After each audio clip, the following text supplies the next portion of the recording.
আমরা আইন পড়েছি একমাত্র একটা কারণেই যে আমাদের বাবার বিচার আমরা চাই। আমি অ্যাডভোকেট সাকিব রহমান, আমি শহীদ কর্নেল কুদরত ইলাহির সন্তান। আমি এখানে আছি একজন অ্যাডভোকেট। এখানে আমি অ্যাডভোকেট সাকিব রহমান, আমি শহীদ কর্নেল কুদরত ইলাহির সন্তান।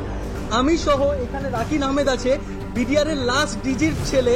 আমরা আইন পড়েছি একমাত্র একটা কারণেই যে আমাদের বাবার বিচার আমরা চাই এবং আমাদের বাবার বিচার করে ছাড়বো।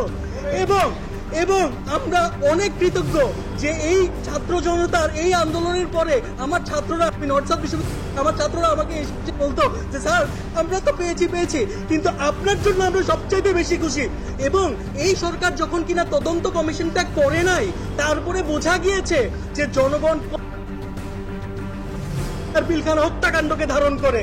এই কারণে আমরা আজকে অভিযোগ দায় করছি এবং আমরা আশাবাদী যে আমরা এর সঠিক বিচার পাবো। এর থেকে বেশি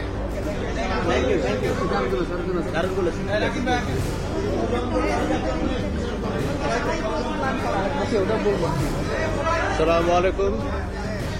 আমি রাকিন আহমেদ ভুইয়া, আমি শহীদ জেনারেল শাকিল আহমেদের ছেলে, শহীদ নাজিন আহমেদের ছেলে।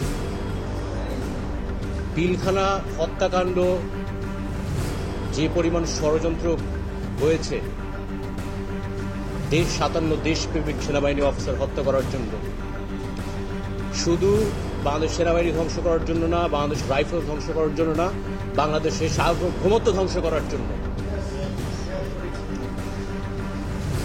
পিলখানার ভিতরে আমি বলতে আমার কষ্ট হয়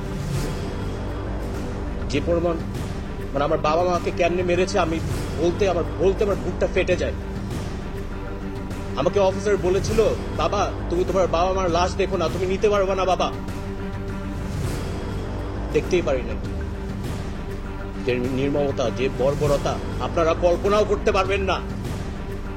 এটা আপনাদের বাবাদের সাথে হতে পারত, আপনার মায়ের সাথে হতে পারত, আপনার মেয়ের সাথে হতে পারত, আপনার ছেলের সাথে হতে পারত। একটা অপরাধ ছিল তাদের, জানেন কি? তারা বাংলাদেশকে ভালোবাসত, বাইরের শত্রু থেকে দেশকে রক্ষা করত। আর ওদের ষড়যন্ত্রে আমার বাবা এবং মা এবং বাকি সব অফিসার এটা শিকার, হত্যার শিকার। দোষ ছিল একটাই, সৎ ছিল। আমি একা বড় হয়েছি। 15 বছরে আমার যে পরিমাণ নির্যাতনের সম্মুখীন করতে হয়েছে আপনারা এটা জানেন না। কষ্ট হয়তো বা বলি না।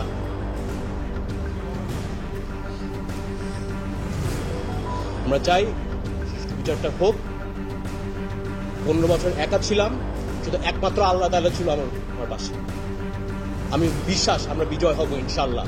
আর কোন ষড়যন্ত্রকারী আমাদের থামায় রাখতে পারবে না ইনশাআল্লাহ।